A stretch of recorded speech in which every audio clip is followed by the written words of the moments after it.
네, 안녕하세요. 아는내과TV의 내과 전문의 유대현입니다. 지난 시간에는 호산고 식도염에 대해 알아보았고, 이번 시간에는 염증성 식도질환의 또 다른 하나인 부식성 식도염에 대해 알아보도록 하겠습니다.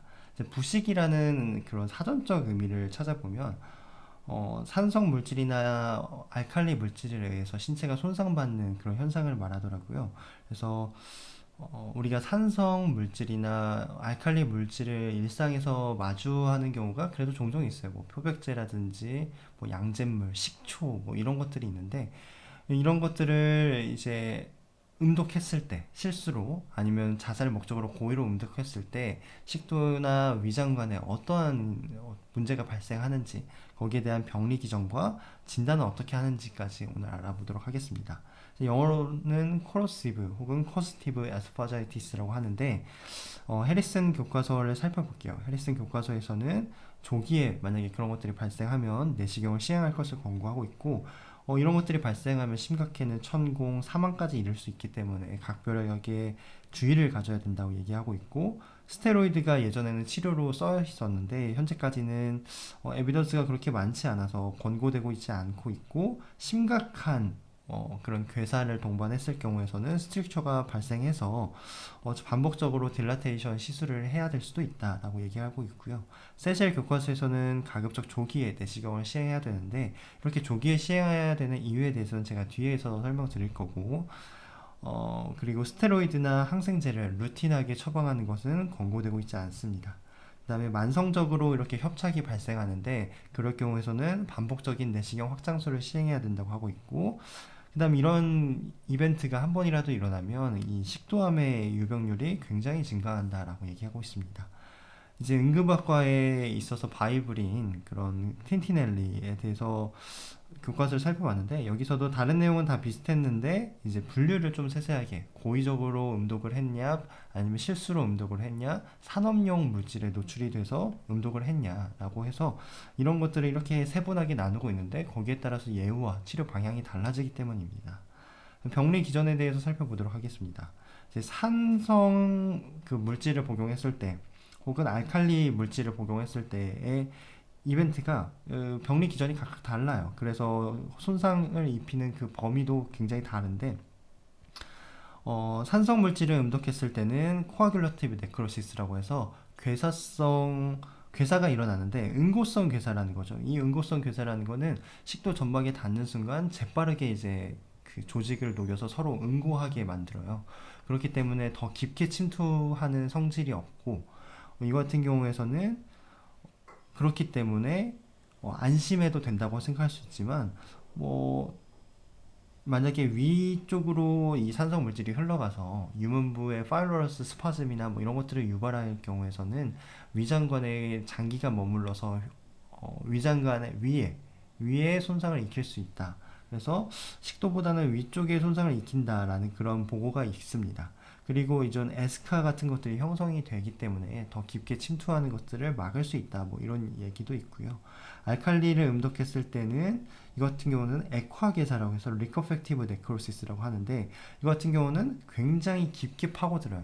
그러니까 말 그대로 알칼리는 우리 몸이 이제 거의 단백질로 이루어져 있기 때문에 이 단백질과 마주하는 그 즉시 바로 이제 괴사를 유발하고 이 같은 경우는 응고성 괴사는 바로 이제 응고를 해서 더 깊게 침투하는 걸 막는 반면에 이 액화 괴사는 이게 순식간에 다 뚫고 지나간단 말이에요. 그래서 뭐 퍼포레이션도 일으키고 주변에 뭐 메디아스티너 아니면 뭐 근처 장기들 있잖아요. 리버 뭐 GB 이런 쪽으로 다 손상을 입힐 수 있기 때문에 굉장히 각별하게 조심을 해야 된다는 거죠.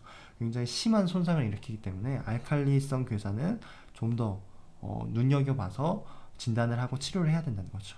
틴티넬 교과서에서도 산에 의한 괴사는 코아귤레이션 네크로시스라고 하는데 이 같은 경우에는 깊게 침투하지는 않는다라고 나와 있고 이런 산성 괴사는 과거에 아까 제가 이제 식도 쪽에는 좀 지나치고 위장관 쪽에 주로 손상을 일으킨다라고 돼 있었는데 사실 내시경으로 들어가 보니까 위나 식도 모두 손상되어 있는 것 같다라고 얘기를 하고 있고요.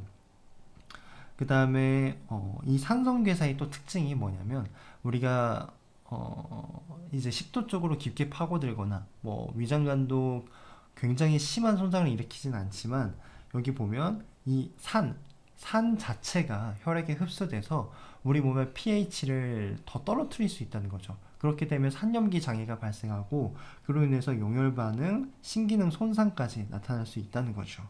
알칼리 손상 같은 경우에 반면에 즉각적으로 세포를 파괴하는데 단백질 변성과 이제 지방 세포의 비노화 반응을 통해서 다 단백질, 지방 이런 구조들을 다 이제 손상을 받게 되고 그런 것들이 이제 액화성 괴사라는 거죠.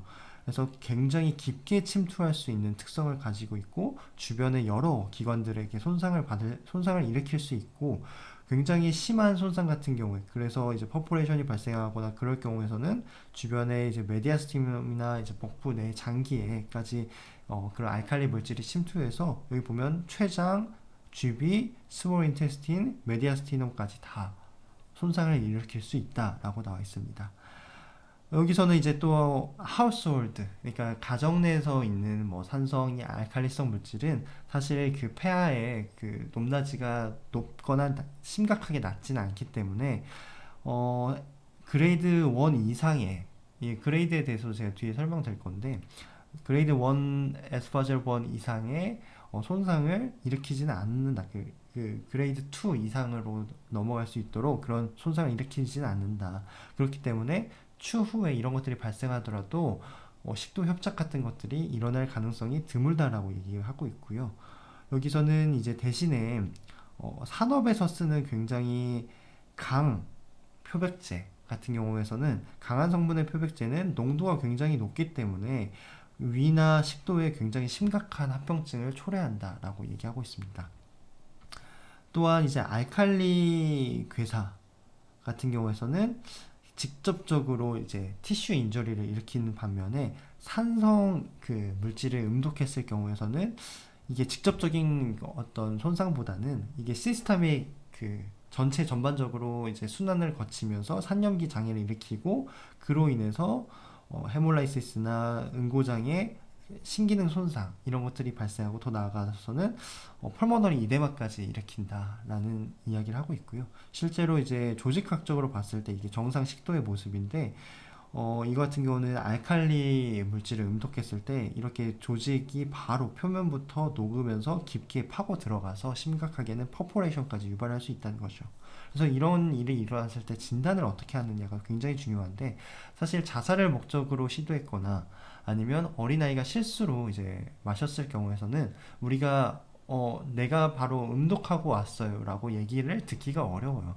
그렇기 때문에 그런 의식이 없거나 의사소통이 어려운 순간에서는 우리가 피지컬 혹은 히스토리 어떤 심텀을 가지고 추측을 해보는 것도 굉장히 중요한데요.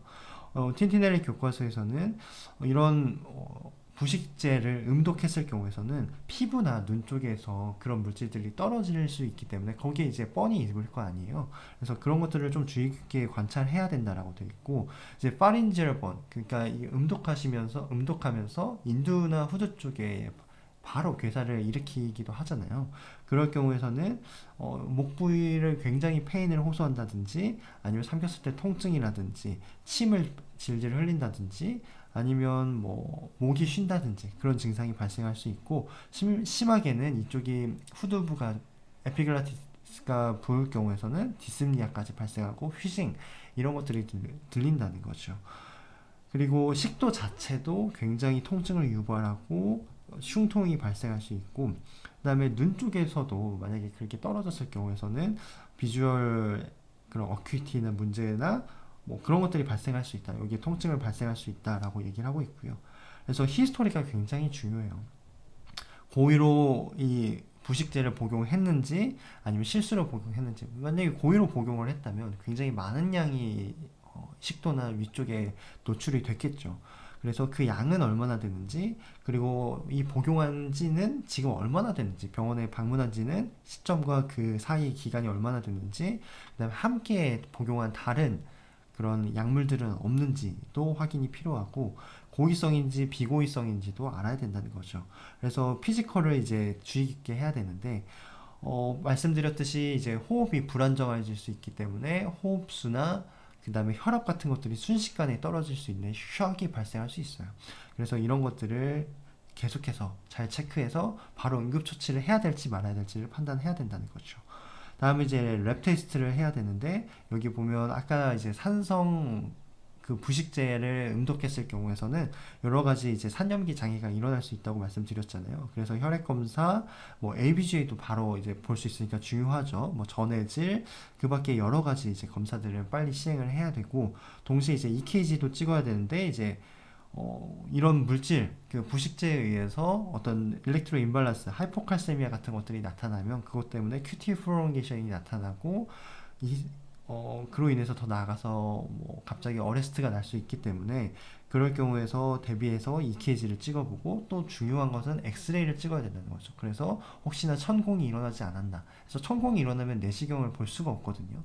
그런 것들을 미리 해봐야 된다라는 거고, 결국 중요한 건 내시경 소견이에요. 그래서 내시경을 빨리 봐야 되는데, 그 이유 중에 하나가 이제 이 괴사, 이 부식제에 의한 괴사가 일어나면 보통 12시간에서 24시간까지는 그래도 이 아직 그 식도나 위 자체에 연화가 일어나지 않아요. 즉 이제 막 말랑말랑해지고, 이 과정이 24시간 이후부터 적어도 2주 이내까지는 내시경을 들어가면 안 되는 이유가, 굉장히 식도나 위가 전반적으로 다 흐물흐물해지거든요. 그만큼 손상을 받기 쉽기 때문에 내시경을 한다면 심각하게는 이제 공기를 주입하기 때문에 천공까지 발생할 수 있다는 거죠. 그래서 가급적 조기에 시행을 해야 된다라고 얘기를 하고 있고요. 그 다음에 이런 이 내시경을 할 때 예를 들어서 만약에 비의도적으로 복용을 했어요. 비의도적으로 복용을 했을 경우에서는 무조건 시행하는 게 아니라 증상이 수반될 때만 한정지어서 하고, 만약에 대량으로 복용을 했다면 바로 시행을 해야겠죠. 그래서 내시경을 들어갔을 때는 이렇게 보시면 이게 정상 식도 소견인, 정상 위 소견이에요. 위 소견이고, 여기는 이제 괴사가 일어난 위 소견인데, 이 정도로 심각하게 괴사가 일어나고, 이거는 식도 소견인데 알칼리 부식제를 음독했을 경우에 이렇게 하얗게 다 보이고 있어요. 이건 전반적으로 다 괴사가 일어났다는 거고, 그레이드 3 정도에 해당을 하거든요. 이럴 경우에서는 수술을 해야 된다는 거죠. 그리고 이거는 이제 후두부, 그 인후두 쪽에 제 손상을 입혀서, 여기 보시면 에피글레티스가 이렇게 다 부어 있어요. 그래서 이럴 경우에서는 굉장히 휴징이 심하게 들리고, 인투베이션 하기도 되게 어려워요, 상당히. 그래서 시야 확보도 어렵고요. 그래서 이런 경우가 발생할 수 있기 때문에 우리가 호흡 여부를 굉장히 주의 깊게 체크를 해야 된다는 거고, 아까 이제 내시경 사진을 잠깐 보여드렸는데, 우리가 식도 내시경을 통해서 이 중증도를 분류하는 기준이 자가 클래시피케이션이라고 해요. 그래서 이 분류법을 우리가 확인하는 이유가, 이 식도의 어떤 상태만 가지고도 예후를 예측할 수 있는데, 우리가 2A와 2B 사이가 굉장히 중요한데요.